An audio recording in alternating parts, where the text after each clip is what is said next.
Hello అండి, నమస్కారం. ఇప్పుడు నేను మీకు ఒక గిన్నె చూపిస్తున్నాను కదా, ఇదేం గిన్నె మీకు ఈ పాటికి అర్థమైపోయి ఉంటుంది. అది మరేంటో కాదు, అల్యూమినియం గిన్నె.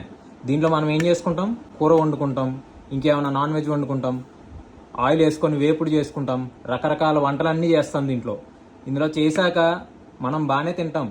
తర్వాత మనకి ఎదురయ్యే ప్రాబ్లమ్స్ ఏంటనేవి తెలిస్తే అస్సలు మనం దీన్ని వాడాలనిపించదు. ఇది మీకు ఎందుకు చెప్తున్నాను అనేది మీకు ఈ పాటికి అర్థమై ఉంటుంది. చాలా వరకు హెల్త్ రిస్క్స్ అనేవి ఏర్పడుతూ ఉంటాయి. ఫస్ట్ ఇది ఆయిల్ వేసుకొని మనం కూర హై టెంపరేచర్ దగ్గర మనం వండుతున్నప్పుడు ఏమైందంటే ఇందులో ఉండే అల్యూమినియం మెటల్ ఉంటుంది కదా, అది కరిగి ఆ కూరగాయలతోటి మనం ఏదైతే సాల్ట్ వేస్తాం కదా, దాంతో మిక్సప్ అయ్యి అది మన బాడీలోకి వెళ్తుంది. మన బాడీలోకి వెళ్ళాక మన బోన్స్ సరిగిపోతాయి.